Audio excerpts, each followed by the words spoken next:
மிதுன ராசி நண்பர்களே, இந்த ஜூலை 2025 வாழ்க்கையின் பெரும்பாலான அம்சங்களில் சாதகமாக இருக்கும். ஆனால் சில பிரச்சனைகள் அல்லது பலவீனங்கள் வாழ்க்கையின் சில நேரங்களில் காணப்படலாம். இந்த மாதம் சூரியனின் பெயர்ச்சி முறையே முதல் மற்றும் இரண்டாவது வீட்டில் இருக்கப் போகிறது. இந்த இரண்டு நிலைகளும் சூரியனுக்கு சாதகமாக கருதப்படாது. மூன்றாவது வீட்டில் செவ்வாய் பெயர்ச்சிப்பது மிகவும் நல்ல மற்றும் சாதகமான சூழ்நிலையாக கருதப்படும். அத்தகைய சூழ்நிலையில் செவ்வாய் உங்களுக்கு அனுகூலமான பலன்களை ஜூலை 28 வரை தொடர்ந்து தருவார். பின்னர் முடிவுகள் பலவீனமாக இருக்கலாம். புதனின் பெயர்ச்சி உங்கள் இரண்டாவது வீட்டில் இருக்கும். இது பொதுவாக உங்களுக்கு சாதகமான முடிவுகளை கொடுக்க வேண்டும்.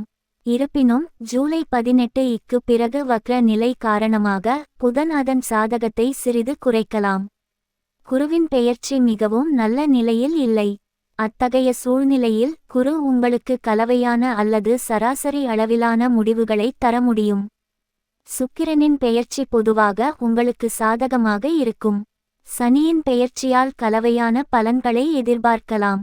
இறுதியில் முடிவுகள் சராசரி அளவை விட சற்று குறைவாக இருக்கலாம்.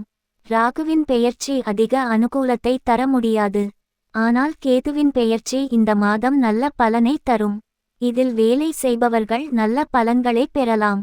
மாணவர்கள் தொடர்ந்து கடினமாக உழைத்து நல்ல பலன்களை பெறுவார்கள். மாதத்தின் பெரும்பகுதி இல்லற வாழ்க்கைக்கு சாதகமான நேரத்தை குறிக்கிறது. காதல் உறவில் ஒருவரை ஒருவர் காதலித்தாலும் ஒருவரை ஒருவர் சந்திக்கும் வாய்ப்புகள் குறைவாகவே இருக்கும். வேலை பொறுப்புகள் அல்லது பிற காரணங்களால் ஒருவருக்கொருவர் தூரம் இருக்கலாம். இருப்பினும் இந்த நிலைமை நீண்ட தூர உறவுகளில் உள்ளவர்களுக்கு மிகவும் நல்லது என்று கருதப்படுகிறது. இந்த மாதம் உங்கள் திருமண விஷயங்களில் கலவையான அல்லது சராசரியான முடிவுகளை தரும்.